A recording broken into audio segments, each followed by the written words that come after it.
Hello hi नमस्ते स्वागत छ हाम्रो पूर्वेली किचनमा धेरै दिनपछि तपाईँहरूको माझमा आएको छु। आज म चिकन विङ्सको छैलाको रेसिपी लिएर अब हेर्नुहोस् है त चिकन विङ्सको छैला चाहिँ कसरी बनाउनु पर्छ भनेर चाहिँ मैले एउटा खाली भाँडा लिएको छु। त्यसमा चाहिँ म यो मेरिनेट गरेको मासुलाई चाहिँ चिकन विङ्सलाई चाहिँ खन्याउने छु।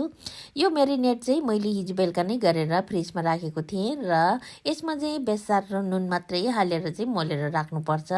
त्यही कारण चाहिँ कलर चाहिँ एकदमै राम्रो हुन्छ। यस्तो गरेर हेर्नुहोस् त कलर एकदमै राम्रो भएको छ। वान नाइट राख्दा पनि केही फरक पर्दैन र 2-3 घन्टा मात्रै राख्दा पनि हुन्छ। मैले चाहिँ वान नाइट चाहिँ मोलेर राखेको चाहिँ फ्रिजमा हो। फ्रिजमा राख्दाखेरि चाहिँ वान नाइट राख्दा पनि केही फरक पर्दैन। तपाईँहरूले यदि लामो राख्ने हो भने चाहिँ फ्रिजमै राख्नु होला है त। अब चाहिँ काट्नु सुरु गरौँ। धेरै सानो टुक्रा नगर्ने, दुई टुक्रा मात्रै गर्ने, जुन चाहिँ चिकन विङ्सको जोइनमा मात्रै काट्ने।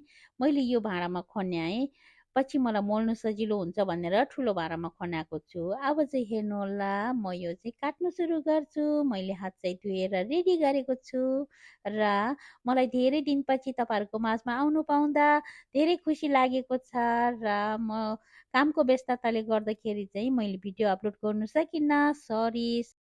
तपाईँहरूले पनि सोच्नुभयो होला हप्तै पछि भिडियो अपलोड गर्थ्यो र अहिले 4 हप्ता हुँदा पनि भिडियो आएन भनेर सोच्नुहुँदैछ होला मेरो भ्युअर्सहरूले, मेरो सब्सक्राइबरहरूले। र सरी, त्यसको लागि चाहिँ धेरै धेरै माफी चाहन्छु। अब चाहिँ आउने छु है त। अलिकता हल्का हुँदैछ, मेरो ड्युटीमा अलिकता काम थोरै जस्तो हुँदैछ, त्यही कारण अब चाहिँ सधैँ आउने छु। अब मैले लिएको छु यहाँ आफूलाई चाहिने जति छैलाको सामानहरू। मैले लिएको छु एउटा कागती, तर कागती एउटा हाल्दिनँ, आधी मात्रै हाल्छु। र लसुन त धेरै हाल्नुपर्छ मलाई। छैलामा चाहिँ लसुन अलिक धेरै नै मिठो हुन्छ र मलाई हरियो लसुन नपाएको हुनाले चाहिँ यहाँ यति हरियो लसुन चाहिँ पाउँदैन। आफ्नै गमलामा छ भन्ने मात्रै हो, आफ्नो गार्डनमा छ भन्ने मात्रै। नत्र भने मैले चाहिँ यहाँ हरियो लसुनको सट्टामा चाहिँ प्याज लिएको छु, हरियो प्याज एउटा। त्यो चाहिँ लसुनकै सेपमा, हरियो लसुनकै सेपमा काटेको छु र सुकेको लसुनलाई चाहिँ चिरा चिरा पारेर चाहिँ नेवारी स्टाइलमै काटेको छु। प्याजलाई पनि लामो लामो अब कागतीलाई काटेर आधा गर्ने। र यो टमाटरलाई चाहिँ म पोल्दिनँ, मेरो चुलो धेरै फोहोर हुन्छ त्यो टमाटर पोल्दाखेरि चाहिँ। त्यही कारण म चाहिँ एउटा बक्समा हालेर चाहिँ पानी थोरै हालेर चाहिँ माथिबाट अलिकता चिरा गरेर चाहिँ अनि यो चाहिँ माइक्रोवेभमा पकाउने छु, उसिन्ने छु, जे होस् उसिनेर अनि मोल्ने छु। मैले मासु सासु काटेर सबै रेडी गरिसकेको छु र चाहिने जति प्याज लसुनहरू सबै काटेर राखेँ। र मैले अदुवा चाहिँ हालेको छुइनँ, अदुवा चाहिँ मैले कुटेर हालेको छु, कुटेर हाल्ने छु, सरी। अदुवा र लसुन पनि कुटेर पनि हाल्ने छु। र मैले चाहिँ सुकेको खोर्सानीलाई चाहिँ चुलोमा अलिकता ड्राई गरेर पोल्दैछु। अनि यो पोलेको चाहिँ अलिकति टेस्ट चाहिँ अलग्गै हुन्छ, पोलेको खोर्सानी चाहिँ। त्यही कारण म पोलेर चाहिँ हाल्ने छु। र अनि मेरो यहाँ साइडमा चाहिँ नुडल्स पाक्दैछ। यो चाहिँ भोलि कामको लागि लानुलाई, ड्युटी जाँदाखेरि त लन्चको लागि त अलिकता हल्का फुल्का लानै पर्यो। त्यही कारण मैले चाहिँ नुडल्स पकाउँदैछु, त्यसको चाहिँ म चाउमिन बनाएर लान्छु।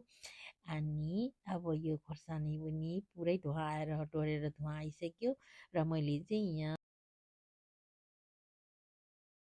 मैले साउन्ड अफ गरेर पोल्दैछु। मलाई हाछुङ पनि आइरहेछ। अनि अब चाहिँ ग्यास अफ गरेँ मैले, खोर्सानी भइसक्यो। मैले यहाँ टिमुरलाई कुटेर साइड राख्दैछु। टिमुरको धुलोलाई मैले एउटा कटोरामा हालेर राखेँ। अब चाहिँ अदुवा लसुन अनि यो खोर्सानीलाई मजाले कुट्ने छु। अदुवा चाहिँ एकदमै चौरी परेको रहेछ सुकेको, त्यही भए पनि मैले काटकुट गरेर अनि कुट्नुलाई रेडी गरेको छु। नुन, अदुवा लसुन र खोर्सानीलाई चाहिँ सँगै कुटिदिन्छु, मजाले कुट्ने। आज सन्डे भएको हुनाले चाहिँ डङ डङ गर्नु मिल्दैन। अब म चाहिँ यो चाहिँ बाल्कुनीमा लगेर चाहिँ मजाले पिस्ने छु। मैले पिनी पनि सकेँ। हेर्नुहोस् त, अब खोर्सानीलाई चाहिँ धेरै मसिनो नगर्ने, अलिकता खस्रो गरेर राख्ने, अलिकता मरकमुरुक पारेर चाहिँ। अनि मैले यहाँ खलमै मरकमुरुक पारेँ। र त्यति मसिनो पार्नु पर्दैन। यो छोइलाको खोर्सानी चाहिँ अलिकति रातो रातो माथिबाट च्याप्टो च्याप्टो खस्रो खस्रो देख्दाखेरि अलिक राम्रो पनि देख्छ। ल अब चाहिँ कुखुराको पखेटालाई सेकाउनुको लागि तेल हाल्दैछु। अब यो चाहिँ तेलमा तारेर बनाउँछु है त आज म। ल अब चाहिँ हाम्रो तेल पनि तातिसकेको छ। अब सुरु गरौँ है त। अब चाहिँ हाम्रो चिकन हजुरलाई सेकाउँ है त। अनि तपाईँहरूले चाहिँ यो तारेको मासुको छोइला चाहिँ को खानुभएको होला, अनि कमेन्ट बक्समा लेख्नु चाहिँ नभुल्नु होला, कमेन्ट लेख्नु चाहिँ नभुल्नु होला। र मलाई त तारेको मासु, पोलेको मासु त्यो इन्ग्रिडियन्ट्स पुग्यो भने चाहिँ सेम जस्तै लाग्छ। तपाईँहरूलाई कस्तो लाग्छ कमेन्टमा लेख्नु होला। र अब चिकन छोइला भन्ने बित्तिकै त अब पोलेरै नै बनाउँदाखेरि त कस्तो हुन्छ मलाई पनि थाहा छैन। मैले पनि अहिलेसम्म पोलेर चिकन छोइला बनाएको चाहिँ छैन। र तेलमा तारेर ओभनमा पोलेर चाहिँ बनाउँछु। र आज चाहिँ मलाई ओभनमा बनाउने टाइम नपाएकोले चाहिँ मैले छिटो छिटो तेलमै तारेर चाहिँ बनाउने गरेको छु र बनाउँदै गरेको छु। र अब चाहिँ अनि तेल फेरि यही तेल नै युज गर्छु म। त्यही तेल युज गरेर चाहिँ मेथीलाई फुराउँछु है त। मैले थोरै मेथी फुराएँ। मेथी चाहिँ पुरै कालो गर्नुपर्छ है त्यसमा चाहिँ, छोइलामा चाहिँ मेथी पुरै कालो गरेर बनायो भने चाहिँ एकदमै मिठो हुन्छ। मैले अनि एउटा बोलमा चिकन विङ्सलाई लिएको छु। अनि मेथीलाई चाहिँ ग्यास अफ गरेर चाहिँ साइडमा कालो हुनु दिएको छु। र हेर्नुहोस् त कालो पनि हुँदैछ र धेरै नै कालो हुनुपर्छ यसको लागि चाहिँ। अब खोर्सानी र अदुवा लसुन कुटेकोलाई हालिसकेको छु। टिमुरलाई पनि हालेँ र प्याज लसुन प्याजको पत्ता सबै हालेर अनि कागतीलाई पनि हालिदिएँ। अनि तपाईँहरूलाई चाहिँ यो अजिनामोटो चाहिँ मन पर्दैन भने नहाले पनि हुन्छ। मैले थोरै मात्रै हालेँ र बेसार पनि माथिबाट हालिदिएँ। अनि यो धुलो खोर्सानी चाहिँ कलरको लागि हो। अनि मैले मसँग धनियाँ नभएकोले चाहिँ मैले धनियाँको धुलो हालिदिएँ र उसिनेको टमाटरलाई पनि हालेँ। अब चाहिँ मजाले मसाज गरिदिउँ है त।